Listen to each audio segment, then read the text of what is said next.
Welcome to a podcast named Tim. This is Zach, and here for a John Wick Chapter 2 review. Recently did a review of the first John Wick, which I'll put a card for here.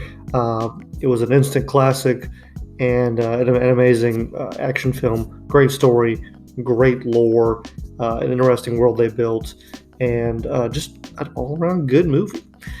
So did the second one live up to the hype of the first one? Well, before we get into the review, please give the video a thumbs up and of course subscribe to the channel. Also going to be doing Chapter 3 and as well as our other movie reviews, Star Wars reviews, and Power Rangers and everything else we do for the channel. So John Wick Chapter 2 came out in 2017. This was my first viewing about a week ago. And went on vacation before I had a chance to record stuff. So finally back to it, and I thought it was good. It was, in my opinion, not as good as the first movie, and I'll get that in a moment. But some just, I guess, the stats. Of course, R rating, 2 hour and 2 minute runtime, 7.5 on IMDb, an 89 on the Tomato Meter, and an 85 from the audience score. And of course, stars Mr. Keanu Reeves, Ian McShane, Ricardo Scaramando, I believe that's how it's pronounced, Ruby Rose, Common, Lance Reddick is in it again, and Claudia Germini. Of course, Lawrence Fishburne is also in this, which I was not expecting. I think that this film succeeds in a couple.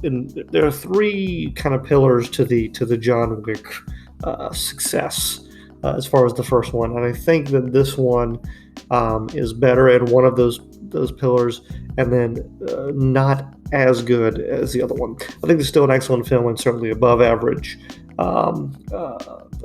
action film, and really good. I mean, on the higher end of above average, but it's just not that instant classic. It's hard to create that magic from the first film again. And the three pillars that I would say of the John Wick film that made it so successful: one, action; two, the lore of the world, and the interesting assassin world that they were living in and all that behind it. And then the third was the emotional investment of the character. We were rooting for John Wick because his dog died, and it's a connection to his wife and just all of that. It just, you immediately felt for this character, and you were just like, beat everyone down, please. I think that the only one, and I'm going to get into spoilers here in a moment, the only thing that I think this one succeeded in better was the lore aspect. I think they took a lot of time to really flesh out this world, and went really in depth as far as the intricacies of how this assassin world works.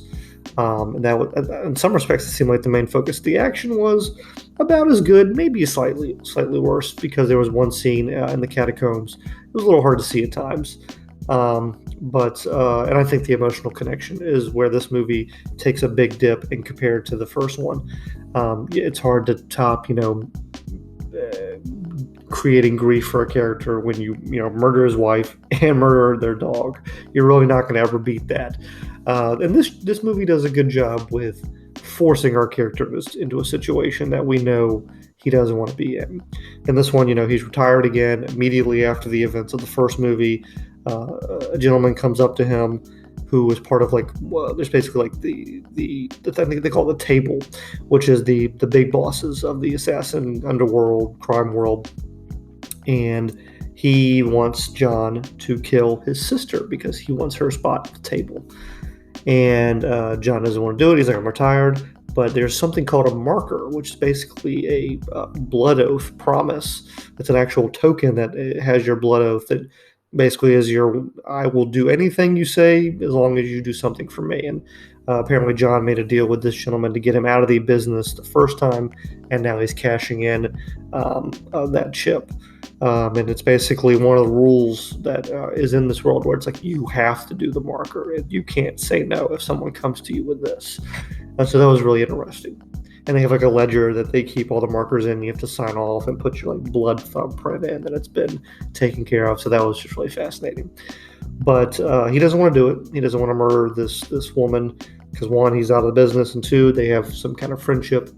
But he ends up going to do it because he has to take care of this marker first so that he could then come and kill this gentleman who blows up his house. Luckily, his new dog that he got at the end of the movie does not die, so that is the good news here. But he destroyed his house, and a lot of the things that he held sacred to his wife were in there, and so now he's gonna go kill this guy. If people would just leave John Wick alone, it'd be pretty, everything would be fine. But he goes and goes over to Rome, and they have their own version of the Continental over there. There's so that was interesting to see that there's like different. I don't know how many there are, but there's different Continentals around the world. And he does the job. Great fight scene with Common. Again, a lot of the gun fu, just really good action again. And once this is broken, he's now going to go, of course, get the guy who set him up the first time, because he tries to kill him and to cut out loose ends. And he says, basically, I have to kill my sister's killer, even though I sent you on this. But there's a great scene at the end where there's a lot of funhouse mirror room, like an art museum where they're fighting in there, and it looks beautiful. An excellent set piece. And they had a lot of fun filming that action scene in there, you could tell. I'd love to see kind of how they did all that, because it was really intricate and really well done. But those were the moments that really stuck out to me. Of course, the end of the movie, Keanu Reeves, John Wick, breaks the cardinal rule. He kills someone in the Continental. The guy, he basically just like, I'm sick of you talking. Boom, caps him there. And has to be excommunicado. And so we end the movie with him basically being given an hour to run as far as he can, because he's out. And so the next movie, I'm very interested to see what they do with the third one. As far as Lawrence Fishburne's character, he is like the underground king of like all the bums in New York. I mean, like fairy people. Like, you can give them one of the gold coins and they'll hide you and take you to the guy, I guess. And they do a lot of information. It was just interesting to see there's like this army of bums. That was just fascinating. But, I guess everyone's got their niche. And then he was doing stuff via pigeon. I don't know. It was interesting. I'd be curious to see if he's in the third one. I have not looked at it yet at all. But I think the third one is going to be really good, because you have that added tension of him being removed from the world, the assassin world.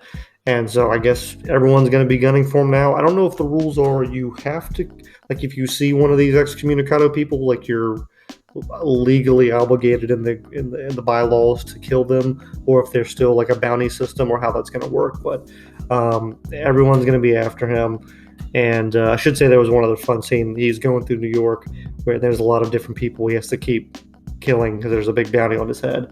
And there's a great scene where he's like walking with Common, and they're just like shooting at each other through like a little subway and stuff. But a really, really fun movie. I know I've said it's not as good as the first one. The first one's like a 10 out of 10. This is like an 8 or 9 out of 10. It takes just that small step back, because again, that weight of that of the emotional impact from the first movie is a little bit less, but it's still an absolute excellent film.